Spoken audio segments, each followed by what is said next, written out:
પણ શંકર ભગવાનનું નામ હતું કે હું લખીશ તો કરો, પણ હું એક ક્ષણ નવરો નહીં બેસું, તમારે બોલતા રહેવાનું, હું લખતો રહીશ. સતત તમારે કથા મને લખાવવી પડે. ગણેશજી બુદ્ધિમાન અને વ્યાસજીએ કંઈ જાય એવા હતા તો ખૂબ જ્ઞાની હતા. આપણે આગળ પણ ફરી ફરીને એક વાત કહીશ એટલે તમારા મગજમાં પણ રહી જાય કે આ ભાગવત તો ચતુર્શ્લોકી જ હતું, એ વાત આપણે આગળ જોઈશું. પણ આખું ભાગવત કથા વ્યાસજીએ કેમ લખી એ પણ આપણે જોઈશું. ખૂબ જ્ઞાની હતા. જો ગણેશજી બુદ્ધિમાન તો વ્યાસજી પણ કંઈ જાય એવા નહોતા. એમ કે હું જે બોલું ને એ તમારે સમજીને યોગ્ય કે અયોગ્ય તે સમજીને લખજો. એટલે ગણપતિ બાપા થોડી વાર વિચાર તો કરે ને કે આ લખવા જેવું છે કે નથી લખવા જેવું. કેટલું સરસ કામ સોંપી દીધું. આપણે કોઈ નાના કે જો તું આજે મારું આટલું કામ કરશે ને તો હું તને આપું. બાળકને કેવી મજા આવે, વહેલો વહેલો કામ કરવાથી આપી છે. એમ એમને કીધું કે હું જે બોલું એ સમજીને યોગ્ય કે અયોગ્ય વિચારપૂર્વક લખજો. ગણપતિ બાપજીમાં તો બાબામાં તો એ અક્કલ છે જ, જ્ઞાની છે. એ આપણને બુદ્ધિના દેવતા છે. આપણે એનું પ્રત્યેક પૂજાના કે પ્રત્યેક કાર્યના સ્મરણમાં પહેલાં મૂકીએ છીએ. એનું કારણ જે છે કે યોગ્ય અયોગ્ય, આ અયોગ્ય છે કાઢી નાખે. ઘઉંમાંથી કાંકરા કાઢો, ચોખામાંથી કાઢો, અને પછી યોગ્ય હોય એ જ તમારે લખવાનું, એમ એમણે જણાવ્યું. વિચાર કરીને લખજો. એટલે છે ને 100 શ્લોક થાય ને એટલે વ્યાસજી એક એવો કુટિલ પ્રશ્ન, કુટિલ શ્લોક મૂકે એટલે ગણપતિ બાપા વિચાર કરે કે આને મૂકવું કે લઈ લીધું, અને એનો વિચાર કરે ત્યાં છે ને વ્યાસજી એના બીજા બધા કામ બતાવીને આવે. કેવું એમાં આ બધું બી આપણે એમની પાસે શીખવા જેવું છે કે તું આટલા સરસ. મને તો મારી મોટી બેન આવું બહુ આમના એ ટીચર ત્યારે તમારા 10મા 8મા 9મા મને એવું બહુ કરવું. ચાલ તું આ એક ઓછી જઈને આગળ મૂક્યા ને હું તને એક સ્પેલિંગ આપું છું, ગોપતી ગોપતી ચાલ. મને આજે એ સ્પેલિંગ યાદ રહી ગયું. હું આજે ભલે ઇંગ્લિશ ટીચર પણ એ બધું એની રીતે છે. હું એક ઓછી અમારું ઘર આમ લાંબુ ઓછી બોલે રાત્રે જાઉં ને બોલું SAUCER સોસર એટલે રકાવી બોલતી બોલતી જાઉં, પાછી બીજું ઓછી બોલું લેવાનું એટલે બીજું અઘરા સ્પેલિંગ મને બહુ ખાવે. આ વ્યાસી ને હું ગણેશ, મારામાં ગણેશ એનામાં વ્યાસી. દરેક ઘરમાં મારી બેન જેવી મા, મોટી બેન, દાદી હોય ને તો કોઈના ઘરમાં અજ્ઞાન નહીં રહે, કોઈ અજ્ઞાન નહીં રહે, એની ગેરંટી આપું છું. આ હું ગર્વથી કહી શકું છું.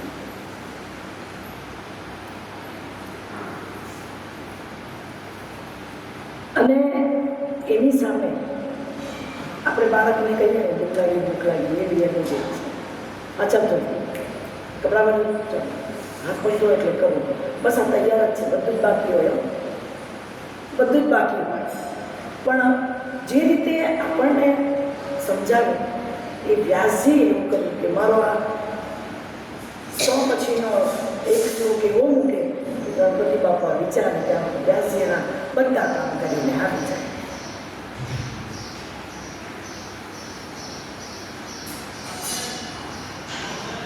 જે જ્ઞાન અને ભક્તિમાં રમણ કરે છે તેનો જન્મ ભારતમાં થાય છે. અને એટલે જ ભારત ભોગભૂમિ નથી, ધર્મભૂમિ છે.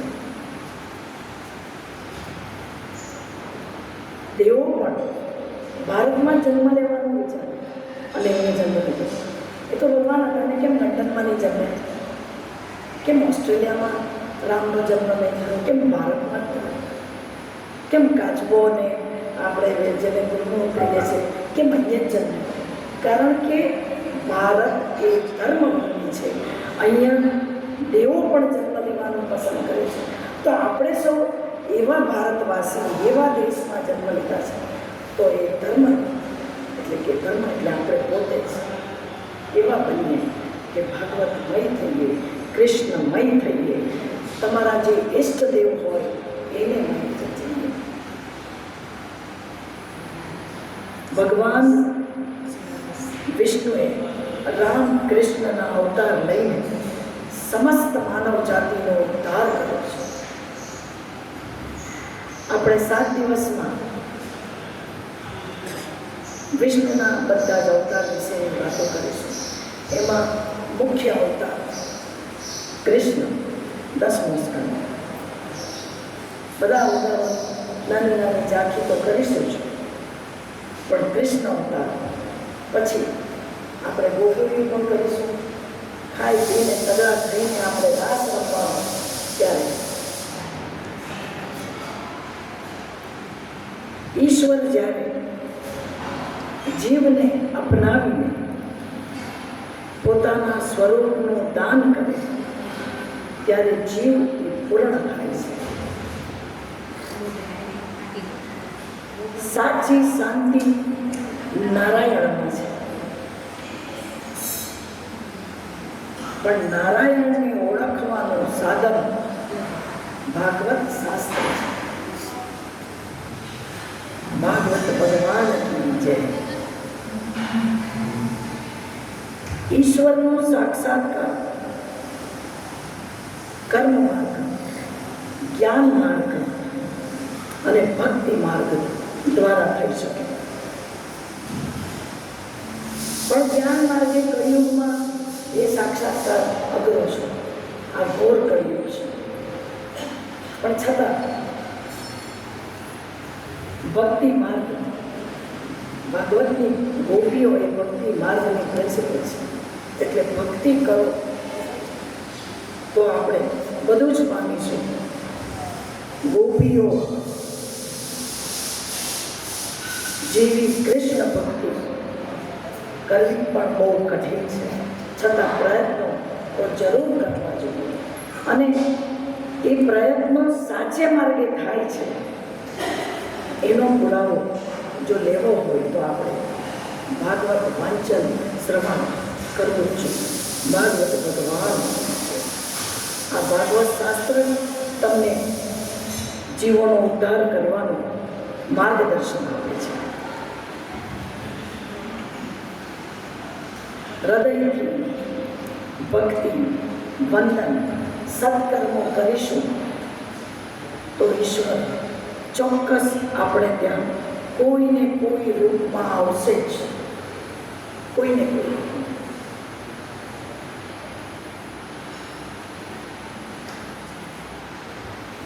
વસુદેવે જ્યારે કૃષ્ણને ટોપલીમાં મૂક્યા અને મસ્તક પર પધરાવ્યા ત્યારે બ્રહ્મ સંબંધ થયો. અને બ્રહ્મ સંબંધ થવા એટલે બધી જ ફટાફટ બેડીઓ તૂટી જાય, બધા ઊંઘી જાય, દરવાજા ખુલી જાય અને જમનામાં પાણી પીવાનું કોઈ શક્ય નથી. એ વસ્તુ હું જ્યારે મુંબઈમાં મારા વિદ્યાર્થીઓને ખબર છે ત્યાં ઇંગ્લિશ માધ્યમના વિદ્યાર્થીઓ હોય અને બધા જ હિન્દુ હોય એવું પણ જરૂરી નથી, પણ ભણવાનું તો બધાએ કમ્પલસરી જ હોય. એટલે જ્યારે હું એ લોકોને રેપિડ રીડરમાં રામાયણ, મહાભારત અને એમાં નાના છોકરાની બુદ્ધિમાં જાય એવી સાદા સરળ ભાષામાં એ લોકોને રામાયણ પણ બાલકાંડને અરણ્યકાંડને બધું જ આવે અને કૃષ્ણની વાતોમાં પણ આવે. જ્યારે એમ કહે કે 1,000 માણ થઈને જાય ત્યારે મને પૂછે કે ટીચર ઇઝન્ટ ઇટ ફેન્ટસી? કારણ કે એ લોકોને ખબર જ નથી, જે હિન્દુઓ નથી એ લોકો પણ ભણે છે અને મારા વિદ્યાર્થીઓ તો એમાં માર્ક્સ પણ આવ્યા છે. એ લોકોએ તો ખાલી પરીક્ષાલક્ષી ભણ્યા અને માર્ક્સ લાવવા માટે પણ કેટલું ચિંતન કર્યું હશે કે કૃષ્ણએ એ લોકોને પણ સપોર્ટ કર્યો અને એ લોકો બીજા ધર્મનું માનવાવાળા પણ સારા માર્ક્સ લાવીને બતાવે છે. આ જ બતાવે છે કે તમે તમારા શિક્ષક બનો, તમે સનાતન ધર્મનો છે અને પઠન વાંચન એટલું શ્રવણ એટલું તાદાત્મ્યતાથી કરો કે માર્ક્સ આવવાના, ચોક્કસ આવવાના. બ્રહ્મ સંબંધ બાંધો, દ્વારપાળ સૂઈ ગયા, તાળા ખુલી ગયા, જમનાના પૂરની પાણીની દિવાલો થઈ ગઈ. એ બ્રહ્મ સંબંધ હંમેશા રહેવો છે. અને ગોકુળ પહોંચ્યા અને પાછા જેવી યોગમાં એને લીધી માયા, મારા દીકરા સુરતથી આવવાનું છે એટલે પાછા બધા તૂટતા જાય બધા. અને એ શક્ય, આપણે સંસારી છીએ, મારા સંતાનો અહીં બેઠા છે,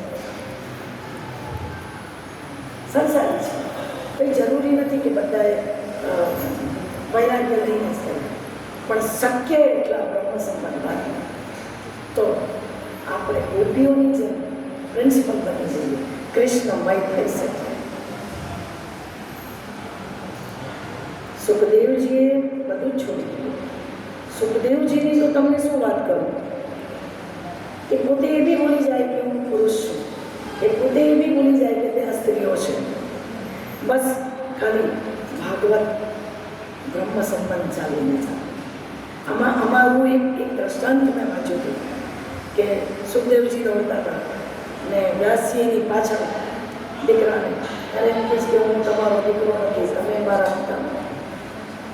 આપણે હું તો બસ કલ્યાણ માટે આ જાઉં છું ને. તો એક નદીમાં બધી સુંદર સ્ત્રીઓ, બધી કન્યાઓ સ્નાન કરે.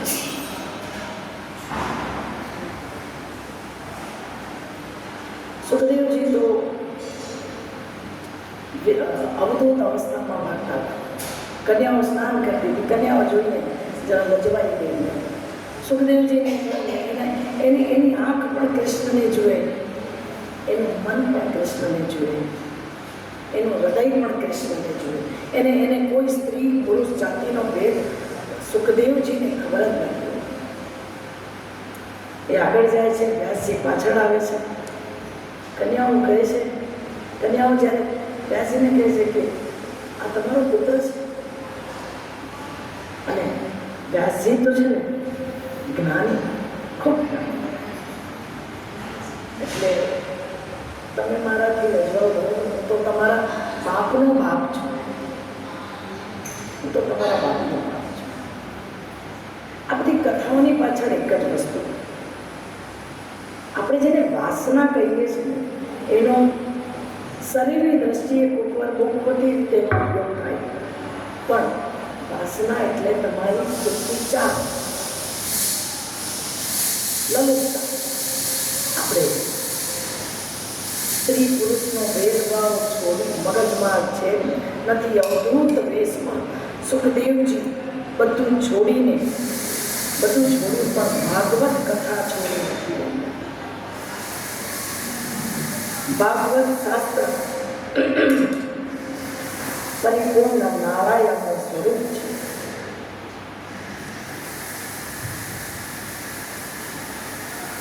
પ્રત્યેક પ્રભુથી વિખુટા પડેલા જીવો જ્યારે કનૈયાની સન્મુખ આવે એ માટે વ્યાસજીએ ભાગવતની રચના કરી છે. પણ ભાગવતની રચના તો કરી, આમાં બીજી વસ્તુ એ પણ છે કે આ રચના કરવા પહેલાં વ્યાસજીએ મહાભારત લખ્યું, પણ એ અશાંત થઈ ગયા. એમને એમ થયું કે ખબર નહીં, મારા મનને હજુ શાંતિ નથી મળતી. નારદજી આવે ને નારદજી તો નાની છે. નારદજીને કહ્યું કે મેં ખૂબ લખ્યું, આ સરસ છે બધું, પણ મને નથી મજા આવતી, મારું મન અશાંત છે. ત્યારે નારદજી બોલ્યા કે તમે કનૈયાની વાતો વર્ણવી છે, તમે કનૈયાની વાતો વર્ણવો એક ભાગવત શાસ્ત્ર, અને પછી તમે મને કહેજો કે તમારું મન કેવું શાંત થાય. નારદજીએ ચતુર્શ્લોકી ભાગવત એમને સંભળાવ્યું અને વ્યાસજીએ ભાગવત શાસ્ત્ર લખાવ્યું ગણેશજી પાસે. અને પણ એને વૃદ્ધાવસ્થામાં પાછી ચિંતા થાય. આમાં કેવું હોય ને કે કોઈ લખે ને કોઈ બોલે, એમને ચિંતા થઈ કે મેં લખ્યું બધું જ બરોબર, પણ હવે આ કળિયુગમાં લોકો સુધી પહોંચાડશે કોણ? ગ્રંથ તો લખી નાખ્યો, મને કોણ આવું મળે કે જેણે જન્મથી વૈરાગ્ય અપનાવ્યો હોય? જ્ઞાન, ભક્તિ, જ્ઞાન, વૈરાગ્યની વાત આપણે તમે કંટાળશો ને એટલી વાર હું તમને કરી આપીશ, કારણ કે એ બહુ જ મહત્વની છે. જે જન્મથી વૈરાગ્ય હોય એવું કોણ? કોઈ લાયક પુત્ર મને મળે તો હું એને આ જ્ઞાન આપું, અને એ લાયક પુત્ર માટે ધ્યાન કર્યું, હાથ જોડ્યા, એમને શિવજી દેખાય. જો આપણે કૃષ્ણ અને શિવની જે જોડીની વાત છે ને ત્યાંથી શરૂઆત થાય છે. શિવજીને પસંદ કર્યા, શિવજી પર કળશ જોડ્યો.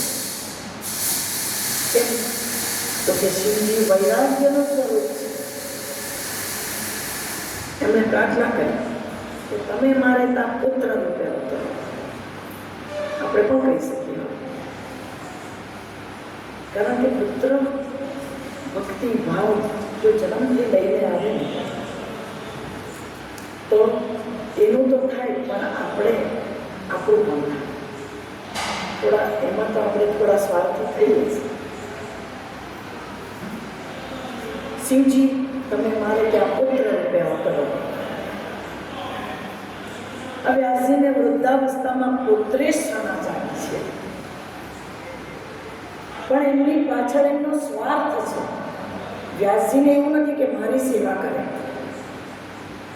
એમનો સ્વાર્થ છે કે મેં આટલી બધી મહેનત કરીને જ્યારે ભાગવત શાસ્ત્ર લખ્યું છે તો કળિયુગમાં એ લોકો સુધી પહોંચાડવા માટે કોઈ એવી વૈરાગ્ય, જન્મથી વૈરાગ્ય પર આવ્યું હોય એવી કોઈ વ્યક્તિ, એવો કોઈ મારો પુત્ર મળે અને આને હું આ કામ સોંપી દઉં. એ પુત્રેશ્વરા જાગી. આ શિવજી તો કહેવાના, તો બોળા કહેવાય. બહુ પ્રાર્થના કરી એટલે બોળા ભગવાન તથાસ્તુ કહી દીધું. અને થોડા સમયમાં શિવજી મહારાજ જન્મ ધારણ કરે છે. પ્રસન્ન થયા, તેઓ અવતાર લેવા પ્રસન્ન થયા અને અવતાર લીધો છે.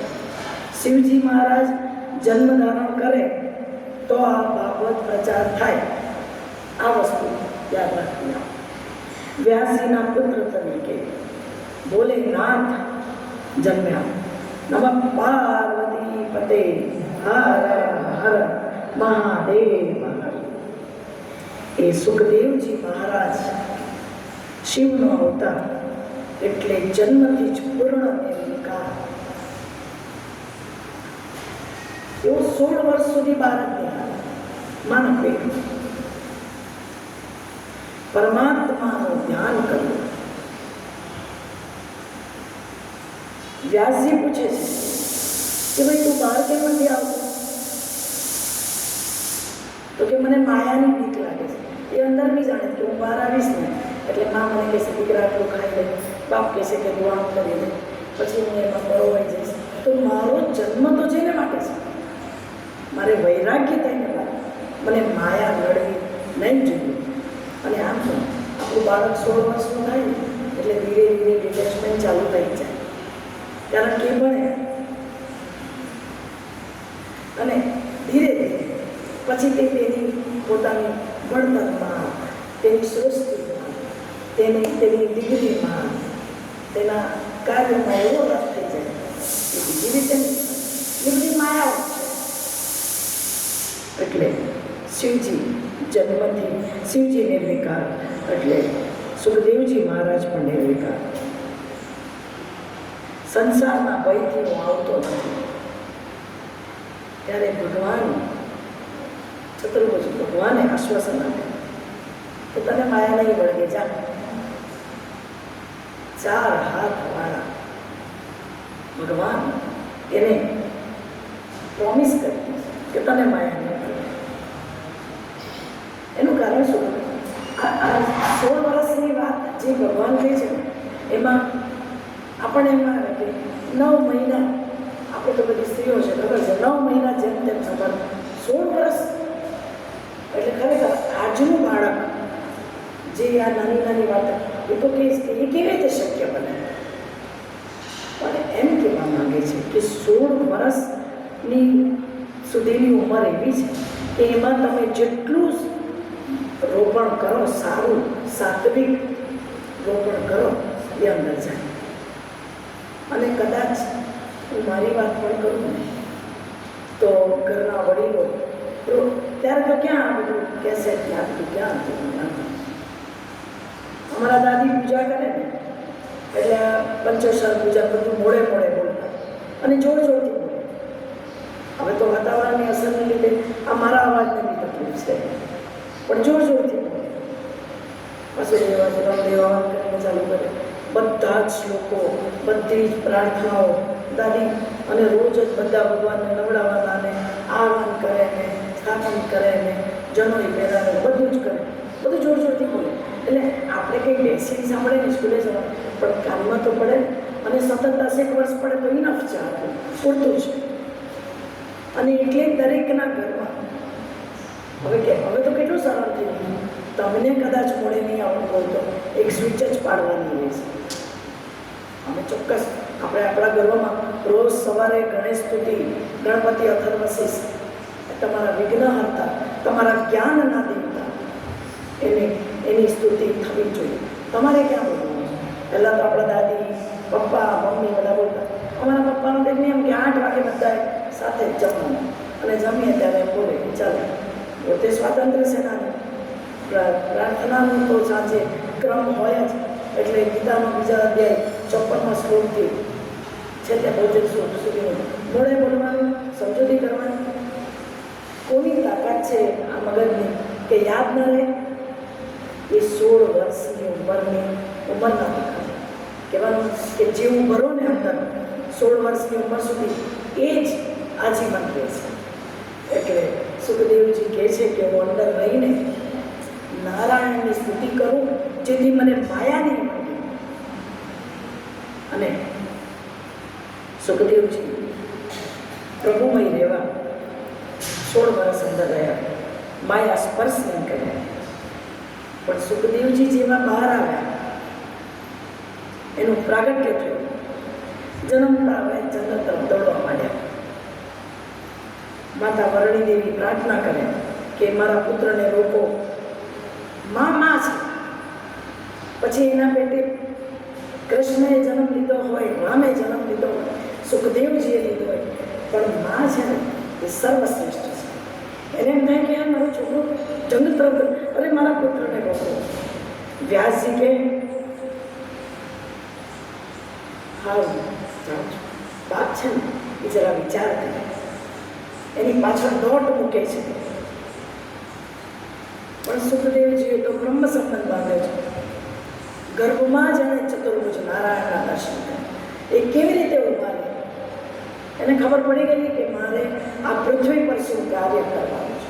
દરેક જણાને 16 વર્ષની ઉંમરના અંદરના એવું કાર્યની સમજ આપવા માટે આપણે વડીલોનું જ કામ છે. 16 વર્ષ એ ગર્ભાવસ્થા, ઘરની અંદરની ગર્ભાવસ્થા છે. એ ભણવા જાય. આપણે એને કહીએ ગુજરાત સારાની કંપની લે છે. મારી તો ખાસ આદત છે. અમારા સંતાનોય કહે છે, તમે પૂછી શકો કોની જોડે જાય છે, એ કોણ છે, મને એના મા બાપનું નામ હોય, એ લોકોનું ગર્વ નહીં. કેમ? સામો માણસ ખરાબ છે એવું આપણે ઠારવનારા કોણ? હું પણ ક્યાંક મારામાં પણ ઘણી ત્રુટીઓ હોઈ શકે, પણ હું માં છું ને. એટલે માં તો સદૈવ એવું ઈચ્છે કે પુત્ર સાથે રહી અને પુત્ર સારું શીખે. એમ વરણી માતાને થયું એ મારા પુત્રને લોકો જંગલ તરફ જાય છે. વ્યાસજી દોડે પાછળ. સુખદેવજીએ બ્રહ્મ સંબંધ બાંધ્યો. કૃષ્ણ ધ્યાનમાં લૌકિક સંબંધનું વિસ્મરણ શાક્ય છે. ઓમ નમો ભગવતે વાસુદેવાય. સુખદેવજી દોડે છે તો એ વૃક્ષો દ્વારા મેસેજ આપે, જવાબ આપે છે. એ તમને પુત્ર દેતા દુઃખ થાય છે. અમને કોઈ પથ્થર મારે ને તો અમે એમને તમારા પુત્રને ફળ આપીએ છીએ. વૃક્ષ જવાબ આપે છે. આપણે કાચી કેરી તોડ્યું તો પથ્થર નાખે, તો એ આપણને ફળ આપે છે. વૃક્ષો જવાબ આપે છે. એ સુખદેવજીનો જવાબ આપે છે, એ તમને આપે છે. પણ તમારો પુત્ર તો જગતનું કલ્યાણ કરવા માટે જાય છે અને વ્યાસજી વ્યગ્ર બની જાય છે. એ પણ બાપ છે ને. સુખદેવજી કહે કે આ જીવ અનેક વખત પુત્ર બન્યો, પિતા બન્યો. હે પિતાજી, હવે તમે મારા પિતા નથી, હું તમારો પુત્ર નથી. મારા સાચા પિતા તો ચતુર્ભુજ નારાયણ. મને જે આનંદ મળ્યો છે એ 16 વર્ષની અંદર એ હું જગતને આપવા જઈ રહ્યો છું.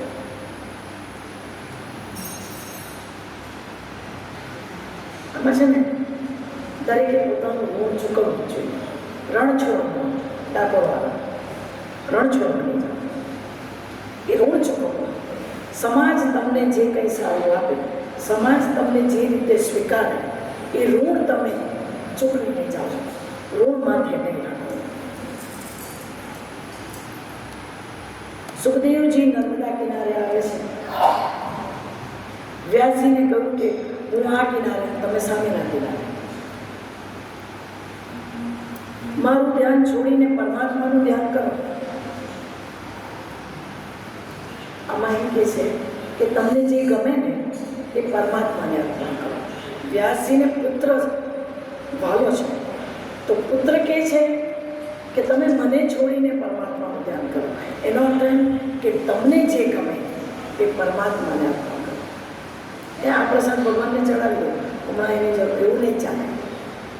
તમને બહુ ભાવે તે પહેલાં ધરાવો, પછી તમે ગ્રહણ કરો. પરમાત્માની પ્રસાદી છે.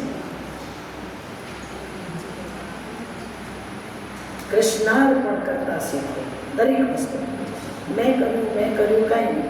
અમને એવું શીખવામાં આવ્યું છે કે બધી પૂજા કરો, માળા, જપ, તપ, આરતી, પૂજા, પાઠ, ષોડશોપચાર બધી પૂજા કરો, કથા કરો, પછી છેલ્લે કૃષ્ણાર્પણ. આ મારું કંઈ જ નથી, આ તારું આપેલું, તારું દીધેલું હું તમને અર્પણ કરું છું. આવો શ્રી સુખદેવજીના ચરણોમાં આપણે સૌ વંદન કરીશું. સુખદેવજી મહારાજ કી જય. સુખદેવજીનું ચરિત્ર અતિ દિવ્ય છે. બદ્રીનારાયણમાં એમનું પ્રાગટ્ય થયું છે.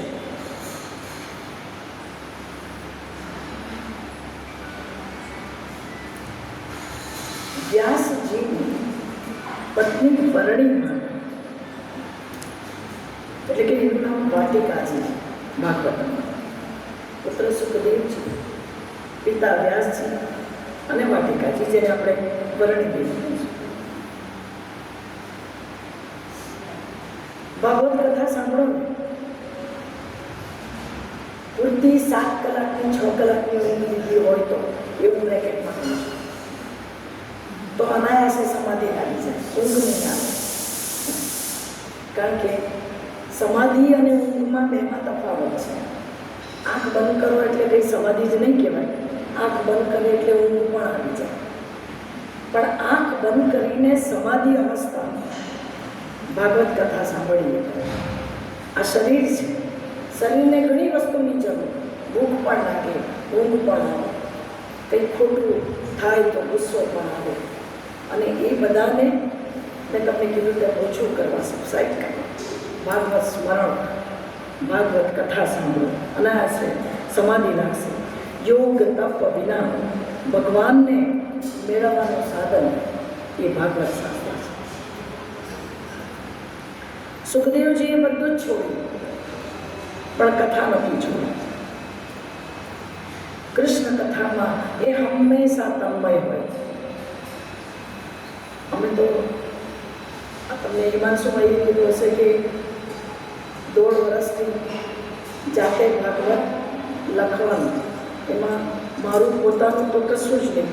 બધું આ વ્યાસજી મહારાજે લખેલું, એનું પહેલાં પઠન, મનન, શ્રવણ, દરેક અમારી મોટી બહેની દ્વારકામાં ભાગવત સપ્તાહ બેસાડેલી, અમે ત્યાં ગયેલા, ત્યાંથી અમને જે ભાગવત આપવામાં આવ્યું તેનું વાંચન, તેનું શ્રવણ, પછી એમનો જાગરણ અને લખ્યું.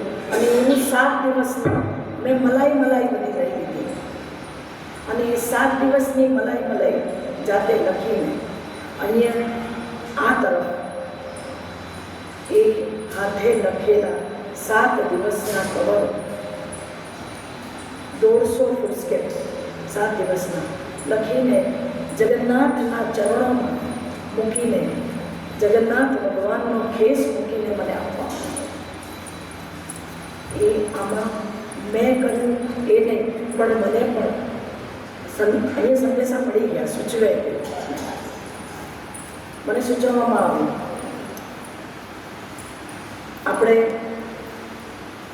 આ એક જ શાસ્ત્ર એવું છે કે વાંચ્યા સમજ્યા વગર મજા નહીં પડે. શાંતિથી સાંભળવું અને ધ્યાન દઈને. આ છે ને સત્ર છે, યજ્ઞ નથી. આગળ પાછળ, કથાના આગળ પાછળ તમારા કોઈ પણ એવા પ્રશ્નો હોય કે તમે મારી આગળ રજૂ કરી શકો છો. કોઈ પણ પરિપૂર્ણ નથી. કદાચ તમારામાંથી ઘણા એવા હશે કે જેનાથી હું નાની છું, પણ કોઈ પણ ત્રુટિ હોય તો મને તમારા પદરમાં, મરાઠીમાં કહે છે પદલા ક્યાં, અહીંયા મરાઠી બહેનો એકાદ બે છે, પદરા माझी चूक पदरात गया, माझी चूक पदरात गया. मैं कृष्ण ने कहूँ कायम रोज ज कहूँ, बहु प्रयत्न करूँ छूँ पण नानी मैं संसारी छूँ तो माझी चूक पदरात गया. આપણે સુખદેવનું ચરિત્ર અહીંયા આજે આપણે પહેલા દિવસનું પહેલું સત્ર સુખદેવજીના જન્મ સુધીનું પ્રાગટ્યનું બદ્રીનારાયણમાં થયું ત્યાં સુધી લઈશું. અહીંયા આપણે સવારના સત્રને વિરામ આપીશું. સૌ ભાગવત પ્રેમીઓને વિનંતી કે 2:30 વાગે શરૂઆત કરી દેજો, આવીને બેસવાની. આપણે 3 વાગે શરૂઆત કરી દઈશું અને સતત ધૂન આપણા પ્રજ્ઞાને હમણાં ચલાવશે, એ કોઈ ભજનને સંભળાવશે અને પછી બધા આપણે ભોજન માટે જઈશું. कृष्ण कन्हैया लाल की जय, भागवत भगवान की जय, सुखदेव जी महाराज की जय.